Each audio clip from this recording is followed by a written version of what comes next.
सत्ता में जो काबिज हैं उन्होंने मर्यादा की, उन्होंने नैतिकता की, उन्होंने सार्वजनिक जीवन में लोक लाज की धज्जियां उड़ा दी।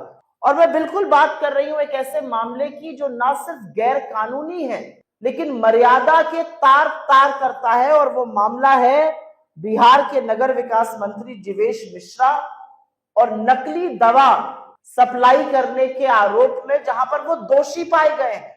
एक मंत्री है बिहार की सरकार में जो शहर का विकास करते हैं, वो लेकिन नकली दवाइयां बना रहे हैं। और नकली दवाई का मतलब है कि आप लोगों के स्वास्थ्य के साथ, परिजनों के जीवन के साथ खिलवाड़ कर रहे हैं, और आप पर आरोप नहीं है, आप दोषी पाए गए हैं।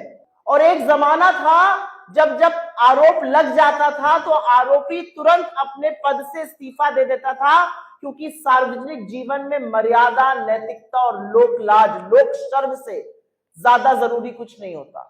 आज बेधड़क बेखौफ जीवेश मिश्रा जी जो हैं वो मंत्री बने हुए हैं, उनको पूरा पूरा संरक्षण तथा कथित करप्ट डबल इंजन की सरकार दे रही है, और वो निडरता से मंत्री बने हुए हैं। कोई लोक लाज नहीं है, कोई शर्म नहीं है कि आपकी हो सकता है जो नकली दवाइयां थी उससे लोगों की मौत हो गई। और मैं थोड़ा सा रिवाइंड करके इस पूरे मामले की हल्की सी पृष्ठभूमि रख देती हूँ आपके सामने, क्योंकि ये वीडियो तमाम, ये प्रेस वार्ता तमाम वो लोग देखेंगे जो डे टू डे आपकी तरह फॉलो नहीं कर रहे। Jeevesh Mishra ji Alto health care private limited जो फार्मास्यूटिकल कंपनी है उसके निदेशक थे।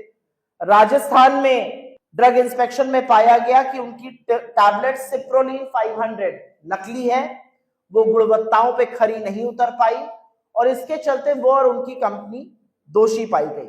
आपकी जानकारी के लिए जिन धाराएं उनके ऊपर लगाई गई हैं उनका जरा सा विवरण कर देती हूं। धारा 16(1) बताती है कि अगर दूसरी सूची में गुणवत्ता पाई ना जाए तो ड्रग नकली मानी जाएगी। धारा 17 बताती है कि नकली ड्रग का मतलब यह होता है कि अगर कोई चर्चित ड्रग है उसका नाम चुराकर या उस तरह की बनाकर बिना मानक पे खरे उतरे कोई ड्रग बेच रहा है वो नकली है। धारा 18 बताती है कि निर्माण और बिक्री पर रोक कैसे होती है।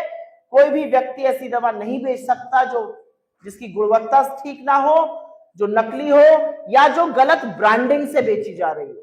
और इन सब पर वो दोषी पाए जा रहे हैं। असलियत यह है कि इन सब पर दोषी पाए जाने के बाद जिस तरह की सजा उनको हो सकती थी, वो 1 साल से 3 साल के लिए जेल जा सकते थे, 20,000 का उन पर जुर्माना लग सकता था। अन्य धाराओं में वो 3 महीने से 1 साल तक जेल जा सकते थे, वहां पर भी आर्थिक जुर्माना था। जानकारी नहीं देने पर अलग से सजा है, रिकॉर्ड ना देकर जानकारी छुपाने पर 1 साल की जेल या 1 लाख तक का जुर्माना है। लेकिन क्या हुआ? नीतीश बाबू के मंत्री, नरेंद्र मोदी जी के चहेते एक ऐसे व्यक्ति का क्या हुआ? क्या उनको सजा मिली? आपको सुनकर आश्चर्य होगा और यह अगला सवाल जरूर उठेगा कि अगर आपके किसी व्यक्ति से ऐसा हुआ होता तो वो क्या करते। राजस्थान की अदालत ने जीवेश मिश्रा सहित 9 लोगों को दोषी ठहराया, और अदालत ने उन्हें जेल भेजने के बजाय प्रोबेशन ऑफ ऑफेंडर्स एक्ट 1958 के अंतर्गत एक प्रोबेशन ऑफिसर उनके ऊपर रख दिया। कोई निगरानी करेगा उनकी।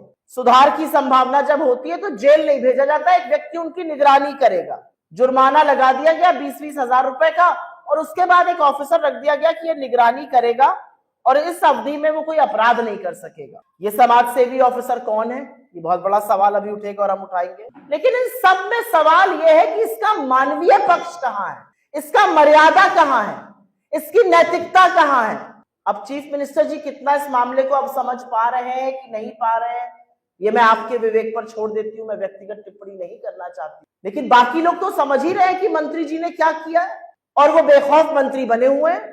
आप मुझे बताइए, अगर आपके किसी जानने वाले की कंपनी में नकली दवाइयों के मामला पकड़ा जाता और दोषी सिद्ध होता तो ऐसे ही छोड़ दिया जाता प्रोबेशन ऑफिसर डालकर, वो ऐसे ही अपने पद प्रतिष्ठा पर बैठा रहता। किसी की जान से व्यापार करना कहां तक उचित है? और क्योंकि वो मंत्री हैं, क्या इसलिए वो कानून से ऊपर है? जिन परिजनों ने ये दवा ली, जिनके घर वालों को इससे नुकसान हो गया और संभवतः किसी की जान चली गई, उसका उत्तरदायी, उसको उत्तर कौन देगा? उसकी जवाबदेही कौन तय करेगा?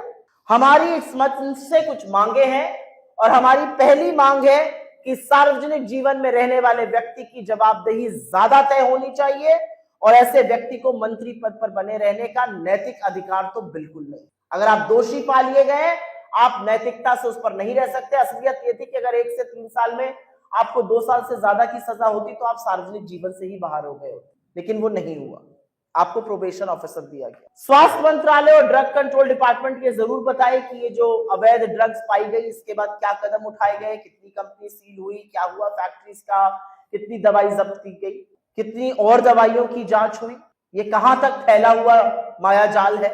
और जैसा कि मैं बार बार कह रही हूं, अगर ये किसी आम नागरिक ने किया हो तो क्या उसके साथ भी यही रूई के फाहे की तरह ट्रीटमेंट होता या उसको जेल में डालकर जवाबदेही तय होती कि तुम्हारी दवाई से लोग बीमार पड़े या लोगों की संभवतः मृत्यु। एक नजीर बनानी जरूरी है क्योंकि मिलावटी दवा का मामला बहुत संगीन है, बहुत गंभीर है और खास तौर से तब जब वहां पर एक रसूख वाला, एक प्रभावशाली मंत्री इन्वॉल्व हो और दोषी हो। मेरा तो सवाल ये होता नीतीश जी से, अगर वो समझ के इसका जवाब दे पाते कि आपने कौन सा प्रोबेशन ऑफिसर लगाया है, वो क्या निगरानी कर रहा है, वो मंत्री जी के साथ रहता है, वो उनके कंडक्ट को देखता है, उनके बिजनेस को देखता है, वो क्या कर रहा है। बहुत सारे ऐसे सवाल हैं और बहुत सारे ऐसे सवाल बिहार के ही नहीं, बिहार के बाहर की भी उस जनता के मन में है जहां पर ये दवाइयां गई।